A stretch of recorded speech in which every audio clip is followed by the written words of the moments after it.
Hey, I'm Jeff Kemp, and I'm here for Stepping Up Base Camp with my friend Brian Doyle from Iron Sharpens Iron. He's the president of Iron Sharpens Iron and has been doing men's ministry for more than 2 decades. I want to start off, Brian, with a great question. What is the state of men's ministry in the local church? Both of you and I understand that the local church is really God's hope for changing this world. Right. What's the situation with men, since men are so crucial?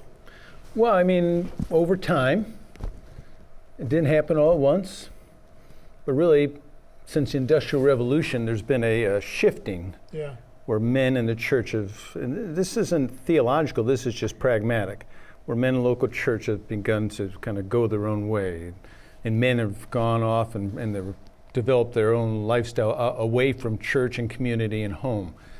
So what's happened over time and where we are now in the 21st century is that men in this professionalized culture, remember we talked about, have given away the responsibility for many things in life to professionals. And so when we talk about men's ministry, we think about events that are for men. But I like to use a different terminology. I like to talk about ministry through men, not ministry to men, but ministry through men. What do you mean by that? Well, I think both family life and Iron Sharpens Iron and any solid parachurch ministry has its customers the local church, not the individual man. You might do a stepping up, but you're not trying to get men there. You're trying to get churches to gather their men because it's their men that they're called to disciple. It's their responsibility. If you're a pastor and leader, it's your responsibility to disciple your men. It's not the parachurch. It's not the person putting on the conference or the event. It's your responsibility. Right. They just happen to have a good resource that they're offering to you. So that's what I mean when I talk about ministry through men. I want to help the church engage ministry through men. Now, here's the difference. But you also mean ministry through men to their wives, to their kids, to the other men they reach in the church, to the families outside the church that they reach. All the people. To and through them. Right. It's not just about getting guys to read their Bible and show up. I mean, there's a lot of boxes that we check. It's more missional. A guy's in a small group, a guy's doing this. But really, when you get the heart of a man and you get him fully engaged, he's in ministry himself. Right. And you're right, there is a priority in the ministry for a man. What I want to do, I want to help men with their top priorities, the things that God will hold them accountable for. Now, in my case, God's going to hold me. My most important priority is my marriage. God's going to hold me accountable for my wife, Barb. He is not going to hold my pastor accountable for my wife. That's a big point you're making. Well, I mean, it's the similar point is I have children, Michael, Matthew, Timmy, Jessica, and Susie. God will hold myself and Barb accountable for our children. Not the youth pastor or someone we ship the kids off to, but he'll hold the youth pastor and children's ministry director responsible for being faithful, right? Yes. But not from an individual children. It's just not going to happen. They're my children. He's going to hold me accountable. He's going to hold you accountable for your kids. And and this is where the grandfathering thing is going to come into too.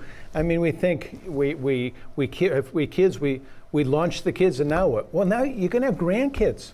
Now they are your responsibility. They may not feel like it. They may be long distance, but you got to figure out how to engage. And I think, well, what about guys who don't have families? What about the people who don't have families? What about the widows and single? Well, I can tell you there are fantastic men's ministries. They're engaging ministry through men to widows, to single moms, to homeless. They're men engaged in mission, Christ-centered mission, because they are valued and they're seen as a key component. I really love what we're talking about because it overcomes that American consumer or professional culture you're speaking of where we hope someone else does for us, or we even give them money to pay them to do something for us. This is not speaking about men being consumers of men's events and resources. This is equipping men to be the missional ambassadors for Christ into their wives' lives, into their kids' lives, into the orphan's life, into the widow's life, into the body life of that church, which then can reach out and change the world. So this is calling men to be investors, not consumers. And so you've described with your investor-consumer illustration really the state of men's ministry in the church. We've created it. The culture has come into the church. We've kind of bought some of that. So what we have to tell men is, we need you. See, the problem with men's events is what sometimes men will hear is, you need this. You need this. You're hurting. You're lacking. Come to this deal. And guys go, I don't think I'm hurting. Definitely not lacking. I think I'm actually doing just fine. I think my marriage is fine. I think my kids are fine. I think my finances are fine. You're offering me all this stuff. What is it you see? Why do you want to help me so much? Well, that's the way most guys respond to most stuff. Now, try a different approach. Try saying, we desperately need you. Yes. We need all that God's gifted you. We need your masculinity. We need your skill set. We need your diligence. We need your conquering spirit. And then here's another point. I mean, few churches I see do this. And we need you to take the city. So when you talk to men about mission, it's not about, I'm going to give you true illustrations of guys that I have personal friendships with who are vice presidents of sales of national corporations or big-time companies, enormous responsibilities. They need a big vision. And they come to church, and what are they asked to do? Offering. I mean, not only would you like to usher, we have a 2-hour training session on how to usher. Yeah. And they look at you like, feels like small ball. Okay, well, if that's what serving the Lord is, sign me up, because I want to be a faithful servant. No, what these guys need is that we're going to take the city, and we need your expertise and put together a plan. We've got some of our basic ingredients, but we're going to believe God for the entire city, to feed the hungry, to care for the widow and homeless, to bring the gospel. We're a comprehensive mission to take the city. All of a sudden, some of these high-powered guys that we want to shepherd and comfort, that really we need to set free, yes, in Christ-centered mission to conquer, then we've got something going on. I've heard the same thing from Kenny Luck at Saddleback Church. Exactly. Who says that men's ministry is mission. Let's call them into mission. And they'll get discipled in the process. But let's give them a big cause. That's a great point you're making there, Brian. Guys do not have to have their whole life squared away to be fruitful. I mean, just read your Bible. Yeah. How many of those guys had it all squared away? Right. I mean, when I came to Christ, the group I was involved in, they helped me learn to share my faith within 60 days. So within 60 days, I was sharing my faith and seeing people come to Christ, and I didn't have anything squared away. Right. I want to talk about success. I want to talk about the things that are working, the things that are trending in the positive way, the things that God is pleased with and that He's in. Right. Where it's clear He's working. And churches and pastors and men's leaders are seeing real fruit, and bodies and lives are changing. So talk about some of the things that you see succeeding in this men's ministry that leads to men's mission. Right. In churches and elsewhere. Well, again, it's there are priorities in life, and I would say when you're talking about a man and his mission, although you want to see guys, let's talk about workplace. I want to see guys sharing their faith in their workplace. I want to see them identifying with Christ, raising their flag, sharing their testimony, and seeing people come to faith. That's really not happening much. So I can't tell you that's what's going on. With rare exceptions. Here's the exceptions. The exceptions would be where churches are making it a priority to disciple men to be ambassadors for Christ in their home. Because when a man becomes an ambassador for Christ in his home, and he represents Jesus well, I mean, he identifies as the pastor or priest of his home. He takes responsibility for the spiritual growth of the people, his wife, if he has kids, then for his kids as well. And maybe for his grandkids, he's doing creative things to reach them. When he takes responsibility for the people that he's most accountable for, all of a sudden he's got a story to tell. He's got what I call a God confidence, that God's using him in the life of the people that matter most. I would say it's pretty clear, and I'll give this counsel to anyone who will listen to it. Don't try and get a guy to be an ambassador for Christ outside his home if he is not an ambassador for Christ inside his home. Right on. It'll be short-lived, and frankly, it just won't work. Start at home. Start home. First of all, that's God's order. That's, yeah. There are events. Yep. There are sermons. There are small groups. There's one-on-one stuff, whether it's mentoring or being mentored.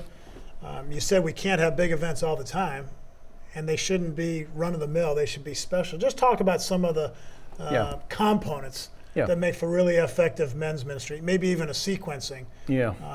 Sequencing is a good term. I believe what I do see working across the nation is what I would call a thrust mentality. Men seem to respond to this. In other words, you do something for 4 weeks and then you take a break. Mm-hmm. You do something for 6 weeks, take a break. Like the stepping up. Do something for 10 weeks, take a break. It doesn't all have to go into next. What are we going to do now? Nothing. We're going to do nothing. So use the seasons and kind of go for a campaign and then pull back and rest and then go after it again. Right. And then let a guy process a little bit. You're not going to lose him. He's still with you. But then it values that special time together. Versus, I would say most guys don't need that every week. I mean, I have some guys say, I've been in the same small group for 13 years. I'm thinking, that's not good. You need to break that thing open. You need to go do something different. You need to get some more guys. You need to build more relationships. Sounds like you got a little huddle going on. I was just thinking about the value of those huddles because I've had them, but my life has changed so much that my huddles have changed over time. I have a new group of 3 here. Yeah. I was in a group of 7 when I lived in Seattle.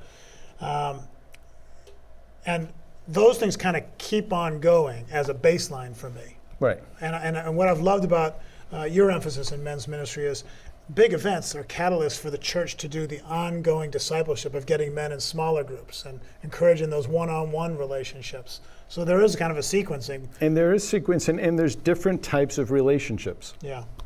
With your guys in Seattle, it sounds like you have some good peer friends. You could be honest and open. You kind of live life together. But a lot of us also want a relationship where someone's purposely building into us as well. We may not get together with them every week, maybe not even every month, but we get together enough so they know where we stand, and they know what's the next step. There may be 2 or 3 steps ahead of us.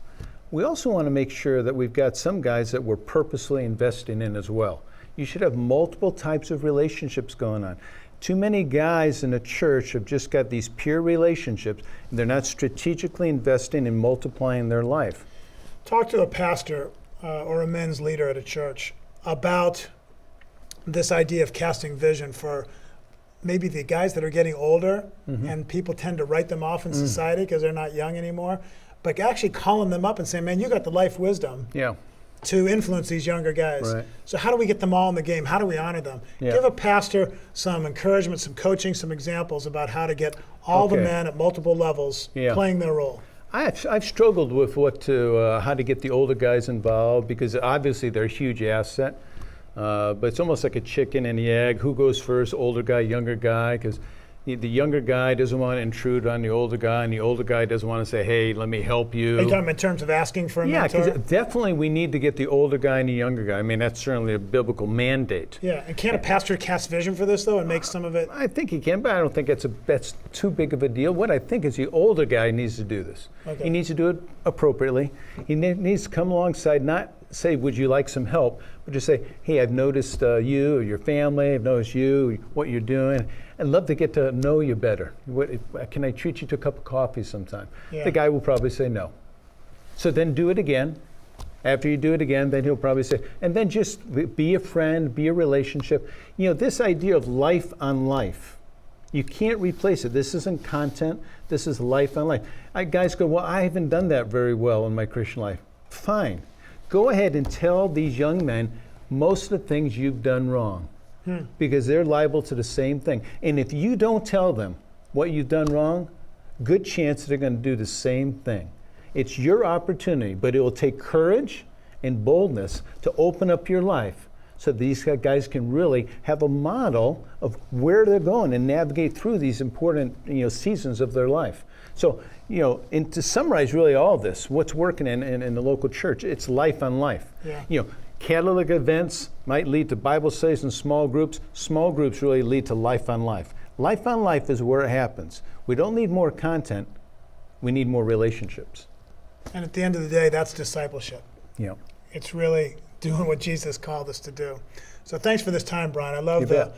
understanding that the church is God's vehicle to make a difference. And any You good bet. men's ministry, even the parachurches like us, are supporting that. Yes. And we can help men be investors. So the ministry to men becomes ministry through men. And they're having a mission in the church, certainly in their family, and then beyond. So thanks for joining Base Camp. I'm Jeff Kemp, and I'm leading the team here at Stepping Up's Base Camp. And we hope you continue to find ways that you can invest in men and bring out the very best in their families and those around them. Thanks a lot for being with me, Brian. You're welcome. And thank you for being with us.